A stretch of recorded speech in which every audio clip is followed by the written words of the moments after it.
మామూలు తాగుతారు మీరు తాగుతారు కాఫీ టీ కానీ టీ తాగుతారు వాళ్ళు మా ఫాదర్ 79లో స్టార్ట్ చేశారు.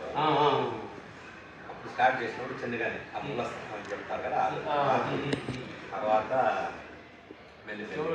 చిన్న ఒక వీడియో ముందుగా చెప్తారు గురుగారు. నమస్తే గురుగాటి అటు నమస్తే చూస్తున్న ప్రేక్షక దేవుళ్ళకి నా హృదయపూర్వక నమస్కారాలు. గురుగారు ఫాదర్ గారు అంట ఈయన మొత్తం అసలు ఈ థాట్ రావడానికి కోటి లింగాలు అనే థాట్ ఆయనకి విజన్ ఆయన మనసు లోపలికి వచ్చి ఎలా అసలు గురువు ఎలా సార్ స్థాపించింది ఎలా గురుగారు రచించారు? 1979లో మా తండ్రి గారు ఇక్కడ బెన్నెల్ ఫ్యాక్టరీ బిఎంఎల్ ఫ్యాక్టరీలో వర్కారు. ఇప్పుడు వాళ్ళకి మన ఊర్లో వేణుగోపాల స్వామి లింగం లేదు. లింగాలకి మళ్ళీ మన ఊరు వాళ్ళన్నీ 5-6 కిలోమీటర్స్ దూరం ఇక్కడ ఊరికి వెళ్ళాలి. దానికనే ఇక్కడ వెళ్ళి శివలింగం ప్రతిష్టాపన చేయాలని అప్పుడు అనుకున్నారు. అప్పుడు చాలా పేదరికంలో ఉన్నారు. బెమ్మల్ ఫ్యాక్టరీ ఆ దీంట్లో ఒక చిన్న జాగా చూసి అక్కడ శివలింగం ప్రతిష్టాపన చేశారు. అప్పుడు చేసిన శివలింగం ప్రతిష్టాపనకి ఒక అర్చకులు మన కేజీఎఫ్ నుంచి ఉరిగం నుంచి వచ్చారు. అది చేసినప్పుడు ఆయన చెప్పాడంట, ఈడొచ్చిన ముహూర్తము 1000 సంవత్సరాలకు ఒక టైం వస్తుంది. ఇది ముహూర్తం. ఈ ముహూర్తం ద్వారా ఇక్కడ ఒక ఆకర్షణ శక్తి ఏర్పాటయ్యి ఈ క్షేత్రము తనకు తానే వృద్ధిస్తుంది అని చెప్తారు. ఒక శివలింగం ఉన్నప్పుడు అప్పుడు మా తండ్రి గారికి కూడా అంత స్తోమత లేదు. అప్పుడు ఎవరు అనుకోలేదు ఇంతగా పెరుగుతుంది. తర్వాత మెల్లిగా ఇక్కడ నుంచి బెంగళూరు ఉన్న ఎడ్యుకేషన్ కోసం బెంగళూరు రావాల్సి వచ్చింది. ఎడ్యుకేషన్ కోసం వచ్చిన వాళ్ళు వేరే స్కూల్కి ఎందుకు, నేనే స్కూల్ ఓపెన్ చేశాను, నేను స్కూల్ ఓపెన్ చేశాను. ఆల్మోస్ట్ 1000 స్టూడెంట్స్, రెసిడెన్షియల్ స్కూల్లో ఒక 150-160 స్టూడెంట్స్. అది సోర్స్ అయింది.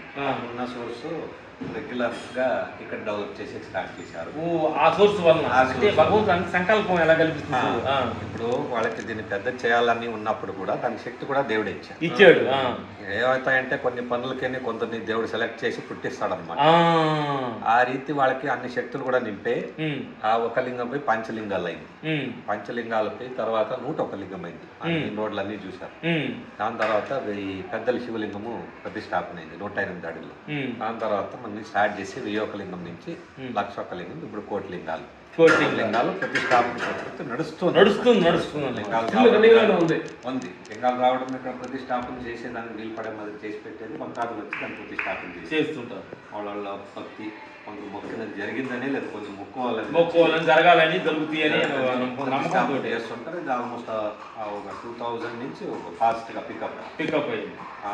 అలా అయిపోయి ఈ క్షేత్రం నుండి చూసినట్టు ఇంత పెద్దగా ఉంది. పెద్దగా అది 14 ఎకరాలు ఉంది. కానీ ఇప్పటికీ చాలా ఇంకా డెవలప్ కావాలి. ఇంకా కొన్ని యాడ్ చేయాలి వాళ్ళు ఉన్నదాన్ని. అదో వాటిని చేసుకుంటూ గురుగారు ఆయన కుమారుడు అంట సార్. మీ పేరు సార్? గురుగారు డాక్టర్ శివప్రసాద్ గారు అంట. ఇప్పుడు మొత్తం మీరు ఇన్ఛార్జి చూసుకుంటారు గురుగారు. గురుగారు కంట్రోల్ ఇన్ఛార్జి ఇదంతా చూసుకుంటారు అనమాట. అంటే ఇంత సంకల్పం, ఇంత విజను అనేది రావటం అంటే ఇది సాధారణ సంకల్పం మన ఒక్కలా ఆయోచన కాదు. భగవంతుడు సంకల్పం ఉంటేనే ఎంత పెద్ద శక్తి జరుగుతుందన్నమాట. చూస్తే ఎంత వైబ్రేషన్, ఎంత పుష్పమైన లోపలికి వస్తే అంత ఇక్కడ వచ్చే వర్క్ చేసేవాడు కూడా ఇరిటేషన్ గా అలా రావడమే అనేది కాకుండా ప్రేమగా పూజలు వాళ్ళు కానీ బిహేవింగ్ కొంచెం రఫ్గా ఉంటుంది. ఇక్కడ సొత్తు అంటే అంత అంత ప్రేమతోటి అంత రామంటూ చూపించడం కానీ చాలా అద్భుతంగా జరిగిందనమాట. ఈ రోజు మాకు ఇక్కడ రావడం చాలా ఆనందం అనిపిస్తుంది అనమాట. గురుగారితో కలుసుకోవటం, గురుగారు ఆయన చరిత్రను తెలుసుకోవటం మాకు ఆనందం అనిపిస్తుంది అనమాట. Thank you.